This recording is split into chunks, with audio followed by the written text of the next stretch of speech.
So here is my long-awaited video, how to choose the bicycle for you. How to choose your first bike. What do you need to get? Now I want you to get a piece of paper, grab a pen, and I want you to take notes in this video. Because I'm going to make some really important points here that I've learned in the last 15 years as a cyclist lifestyle. I'm 35 years of age, I've never had a driver's license. And these are the things I'm going to share with you in the next 10 minutes.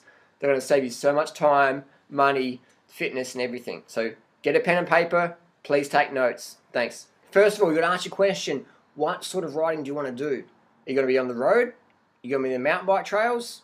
We're going to be on both. If you're going to be on both, then get a 29er mountain bike. If you're just going to be 99% on the road, just get a road bike. I still ride off-road on my road bike. That's why I ride strong road bikes. That's why I don't ride those lightweight carbon wuss tanks that break in the first crash. I ride heavy-duty stuff. We'll get into more of that later. If you're going to do 99% on the road, get a road bike. You can get a flat bar hybrid bike if you want. If your flexibility is really poor, you can get a flat bar bike. So the road bike is the best. If you live in the city, get a road bike. If you live in the hills, get a road bike. If you live in the desert, get a mountain bike. If everything's just gravel and sand around you, get a mountain bike, get a 29er. Otherwise, get a road bike. Get a road bike. Get a road bike, because flat bar means you're in this one position. Road bike, you got 1, 2, 3 positions. Yeah, sure, you can put bar ends in a flat bar, but the road bike is just, you're going to be your best bet. Get a road bike.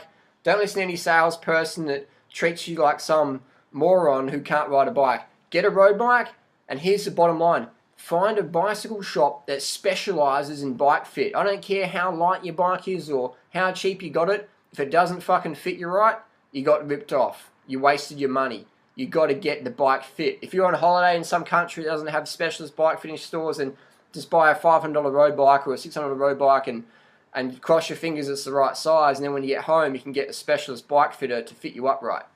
So that's my tip there. Bike fit is the most important thing. Bike fit. You got to have the right bike fit. And then get a whiteout pen. Get a whiteout pen for 50 cents from whoever, Walmart or whatever it's called. Get a whiteout pen and mark your seat post height. Where your height of your seat post is, mark it. Mark the 4.5 position where your seat is. Mark that. Mark the angle where your seat is. Mark that. Dot your handlebars. So if anything slips in transit or just from riding and wear and tear, you got a reference point to go back to. So many people make the common mistake. They spend all the money. They get a bike fit. They'll fly halfway around the world, go to the bike fit, get the bike fit, and then they'll take the seat post out, go to put it back in, and go, where was the seat post meant to do? Because they didn't have the 50-cent liquid paper pen to mark it with. Mark your cleats, mark your seat post, mark your seat angle, 4.5 position, mark your handlebars, easy. Then people are like, I don't want to put liquid paper pen on my bike. It's like, go home, turn off. Click unsubscribe and go and watch Shane Dawson or something. So carbon versus alloy. Carbon, the pros of carbon is it's... what's the pros of carbon? I guess it sort of looks pretty cool. Alloy frames are just as light. Pros of carbon. The main pro of carbon is it looks cool. That's the only real benefit. People say, oh, it's more absorbent. I'll tell you what. The most absorbent part of your bike is your wheels and your tyres. That's the most absorbent part. Your carbon frame, generally they're so light you feel every fucking bump. So I don't recommend carbon unless you're full on into racing and your bike is only used for racing and you've got to replace it in the next year, because most likely your carbon bike is going to crack. The next time you have a crash, it's going to snap in half. And just look on the internet for broken carbon frames. Carbon frames are just breaking. Every shop's got a broken carbon bike in these days. They crack so easily if you have the smallest crash. I've seen $10,000 bikes just snap in half, just getting dropped. Carbon bars, carbon stems, carbon seat posts, don't waste your time. Carbon fork steerer, don't waste your time. Get an alloy steerer. Again, if you're riding a bike just for a few months and you're going to replace it, then yeah, spend big bucks on lightweight stuff. That's cool. That's awesome stuff, but it's not durable, it's not strong, and it's not engineered for longevity, and it's not non-recyclable. So chances are you're watching my video because you're a bit more into the eco lifestyle, so alloy is the way to go. I've got a bamboo frame personally, but that's a whole other topic. Here's some points, write them down. Road bike, compact crank, meaning 50-34 chain rings. Just write that down. Compact crank, 50-34. Alloy steerer, mountain bike shoes and mountain bike pedals. A whiteout pen to mark your seat posts. You want alloy bars, alloy stem, alloy seat post, alloy frame. You want wheels where you can get spokes easy. So you don't want pre-built wheels that are like, you know, some sort of wanky carbon rim. Again, they're great things, but if you have a problem with them, they are hard to replace. They're hard to fix. They're expensive to fix. Not all shops can fix them, but if you use a standard spoke configuration, then any shop you travel into can fix your wheel for you. And there's all this thing about lightweight wheels, and I'll tell you what, they're fancy and they're sexy and they're a little bit faster if you're in the Tour de France, but for the rest of us who don't race professionally and we don't need to save 2 seconds over a 40-kilometer time trial, any wheel will do for you, as long as the tyre is pumped up to its optimum pressure and the wheel is straight and doesn't have like a buckle in there. So that's the main thing. So you don't need lightweight wheels. That's just marketing hocus pocus, 1000%. If you can afford them, if you want them, that's cool. You know, that's fine, man. I've used all that lightweight stuff and it's good fun, but it's really not durable, okay? So here we go. Here's a little tour of what we use in our bikes. Okay, this is Freely's bike. Now, you want to have a little saddle bag, and here you have your glue, you have some patches, little tyre patches. These are the road bike specific, very small, about the size of a dime, size of your thumbnail. And the secret with the patches is you must let them dry for at least 5 minutes. You glue the patch, you glue the tube, and you let it dry for 5 minutes minimum, and then you stick them together with your thumb like that, hold it for 30 seconds, and then bang. Carry a spare tube, you carry your tyre levers, plastic tyre levers, don't use metal ones, always use plastic because the metal ones can damage your rims. Carry a spare tube, patch kit, little saddlebag that zips up. Seat's a personal choice. Freely uses a race saddle because she's a lightweight girl and she's fit. Most people find a race saddle very comfortable. It's got a little bit of padding but not too much, and it's very thin. You can see it's very narrow, and you want narrow because the fat ones are really ineffective and they're very uncomfortable and can lead to injury. So you want a semi-soft, not too soft, but just slim race saddle, and you want to have it level. See how that's level? We put a spirit level. It's got a little bit of a curve in the middle, but it's level. You see that? Very level. You don't want it going up or down. You want it level, level. Alloy seat posts. We want alloy seat posts. Carbon seat posts are weak. Carbon seat posts are flexy. You want alloy posts. You want it heavy and strong. It's an alloy frame. Carbon bikes, very fragile. They break very easily. They're great if you're a sponsored rider and you get a new bike every year. Otherwise, go the alloy. And this is a Trek under here, so we've got a lifetime warranty.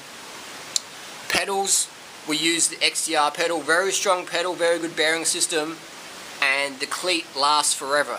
So you can use flat pedals till you get confident, but then eventually get yourself the clipless pedals, very effective. And get the mountain bike shoe. Don't waste time with the road shoe. Road shoes are shit. They're only for racing. You can't walk in them. They're very impractical. They're a little bit lighter, but weight doesn't really matter, because if weight mattered, I wouldn't be smashing people on my 10.5 kilo bamboo flex machine. So bike fit's more important than weight. Always get mountain bike shoes with mountain bike pedals, and you're laughing. Now cranks. We want the compact crank. We want, on the outside it's going to be a 50 chainring. Inside it's going to be a 34. That's what's called a compact crank. It means the chain rings. 34 tooth inside, 50 tooth outside. That's what you want. Good cadence on the climbs. On the rear cassette, you want 9-speed or 10-speed. Doesn't really matter, but you want the biggest one. You want about a 27, so you can get up anything and stay in a nice, easy gear. 90 RPM, what the pros ride at. People go, I'm not a pro rider. It doesn't fucking matter. High cadence.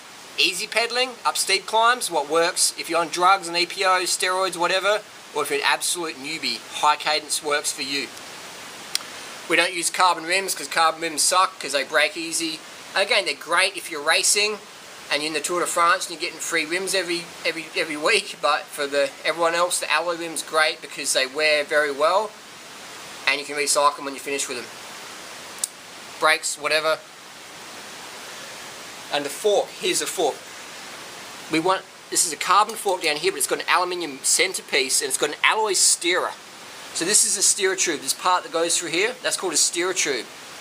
And you don't want carbon. If it's carbon, it's going to crack a lot easier in a crash. So you want alloy. Alloy is stronger, alloy is more comfort, absorbs more shock, and it's also a lot stiffer. So alloy steerer is what you want. You want alloy stem. Carbon stems are shit. They're expensive, they break easy, and they're all show. Alloy is what you want. Alloy bars, again, carbon bars break easy in a crash. They're flexy as fuck and they're expensive as fuck. So get alloy bars, alloy stem, alloy steerer, alloy frame. Don't waste your time with the carbon unless you're getting it for free. Now here's my bike again. You've got the seat height here. See that level? Nice and level. Alloy post. Got the alloy stem, alloy bars, alloy steerer. You can see it here. It's not carbon, it's alloy. Alloy is stronger. Carbon is weak. Carbon steerers are weak. The carbon fork's okay because it's got normally got an alloy sleeve on the heavier ones. And alloy rims, and this is this little secret weapon here. It's called a power meter. Power meter is the way to train, whether you're a newbie or a professional athlete on the best DPO in the world. The power meter will help you achieve your goals. I'll do another video on that. But the power meter, when you can afford a power meter, get a power meter, and I rate the power tap. That's the best system. It's the lightest. You can take it on and off easy. It's just blah blah blah. Again, mountain bike pedals, just strong. They work well. I've got a compact crank on there. 50 on the outside and 50 on the outside, 34 on the inside. Easy stuff. And helmets, whatever helmet fits your head the best. Spend whatever it costs to get the helmet that you like the fit of. And these days you got all fancy colours and stuff. Wear a fucking helmet. Don't be a fucking idiot and wear no helmet. Don't be a hipster. Don't be a brain damaged hipster. Okay? Wear your helmet and buckle the fucker up and make sure it fits well. Try on different helmets. They're like socks and shoes. Individual fit. And you can get a little mirror. I mean, I bought this mirror just for touring, but I've left it on because in racing it's such a good thing to have. Because you don't have to go to your shoulder, you can just see people's faces in the mirror. So this one's called the Italian bike mirror, and it's on eBay. Look it up. What about tyres? This tyre is made by Specialized. It's called the Specialized Armadillo. It's a very strong tyre, and I've raced Cat 1 on them. So they're very fast, very strong, very strong. Not the cheapest, but very good. And this little valve adapter is a good idea. Because if you're at a gas station, you don't have a spare pump, you can use a little valve adapter there. So to undo the valve, you just unscrew it like that, and then give it a little tap. Sometimes it jams, and then you can put the pump on there. So we close that off, because we're not pumping anything up. And stuff to have at home, it's good to have a little Allen key set. You can get like a small multi-tool and take that with you. A floor pump's great. There's a website called Wiggle. You can get this stuff off Wiggle. And you want to have your tyres pumped up on the road bike to at least 110. So we up here, 110, and then you pump up to there. On the side of the tyre, we'll have a rating system, but 110 is most tyres for the road bike. What brand of bikes to use? I wouldn't waste your time with all these European brands that don't offer you any longer than like a 1 or 2 year warranty and charge you some high flyer price tag for nothing for some product that's inferior. A lot of those top brands are really poor quality. Judge a brand's quality by its warranty on its frame. If the frame is 12 months or 5 years warranty, it's a shit product. If it's got a lifetime guarantee, that means good craftsmanship. Get that bike. Don't waste your time with the crappy 5 year or less warranties. They're disposable bikes, and they're great if you're a professional rider and you're replacing your bike every year for free or whatever. But if you want a bike for longevity, get something with a lifetime warranty. Specialized lifetime warranty on the road bikes, Cannondale lifetime warranty, Giant lifetime warranty, Trek lifetime warranty. There's a few other brands out there, but the main four, Specialized, Giant, Trek, Cannondale, I'm a big fan. Lifetime warranty, and they all make quality alloy entry-level road bikes. Now, an entry-level road bike is between $700 and $1,500 really, and a $1,500 road bike is just as good as a $10,000 road bike. You can do just as If you're going to win a race, you're going to win it on a $1,500 road bike. It doesn't matter if it's 10 grand. You're still going to win. Lance Armstrong could win the Tour de France on a $1,500 road bike. In today's technology, 1,000%, I'm sure of that. So you don't need to spend big bucks. $1,500 is all you need to spend. You can spend more if you want, but that's really $1,500, man. You can get some awesome deals from last year's models for 1,500 bucks. You can get a killer bike, and you can do anything on that bike that you can do on a $10,000 bike. You can climb just as fast, sprint just as hard on that $1,500 bike. Now, why do people spend $10,000 on a bike? Just because they've got money to burn. That's cool. You've got a fancy bike or whatever, but you don't need it. If you want it, if you can afford it, that's fine, but you don't need it. Don't think that you have to have a 10 grand bike before you can really zoom along, because that's nonsense. I'm riding a 10.5 kilo bike, which is equivalent to maybe a $400 bike in terms of weight-wise. And I'm smashing it. I am smashing it on the climbs.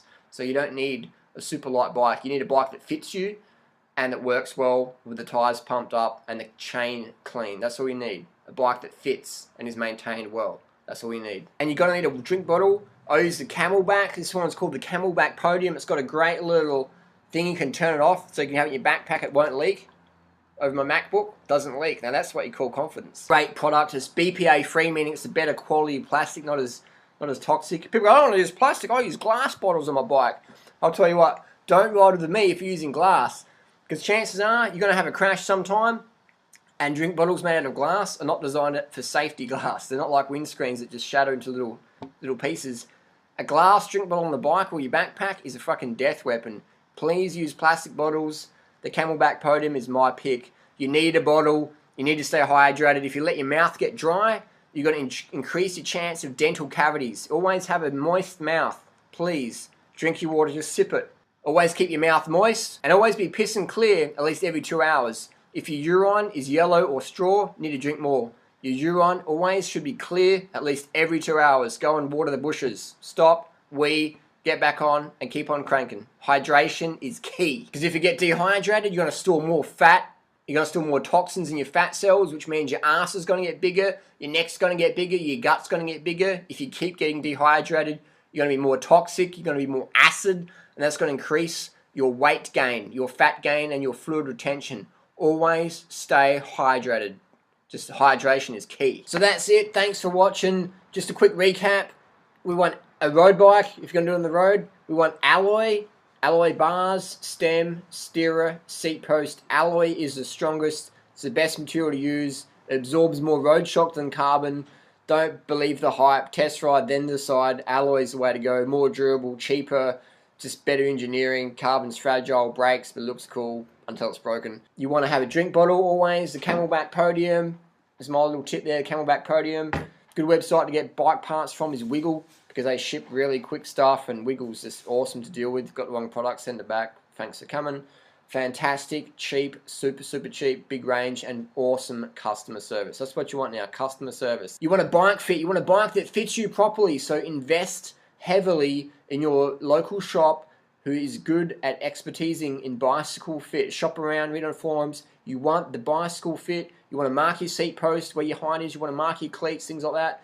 When you get cycling shoes, get mountain bike shoes, get mountain bike pedals. I'm racing Cat 1 with mountain bike shoes and pedals. It doesn't give you any performance difference if you're using a road shoe or whatever. Maybe if you're in a hill climb time trial with Lance Armstrong, Cato Evans and Ivan Basso, and you've got to save 5 seconds, having a road shoe might help you do that over a 20-kilometer climb. Until then, leave the road shoes for the penguins who want to walk around the cafe and slip up and have to buy new Dura-Ace and Speed Play cleats every month or two because they're wearing out because they're walking around. Road shoes are crap. I'm never ever going to use road shoes again. Mountain bike shoes and pedals for the win. I'm passionate about that because you can actually walk around. They're functional versus the road shoe, totally non-functional. So bike fit, get alloy, get mountain bike shoes and pedals, and have your drink bottle, wear your helmet, bike fit, things like that. Just the basic fundamentals. Eat a high carbohydrate, low fat, preferably a vegan lifestyle. I've got plenty of videos about that. You can look at that up. But just that's where it's at. The bicycle is such a wondrous piece of machinery to use in today's society. Get on your bike. I'll see you on the road. Post your comments down below. What experiences have you had and what do you enjoy on your cycling lifestyles? Thanks for watching, gang. See you soon. Peace.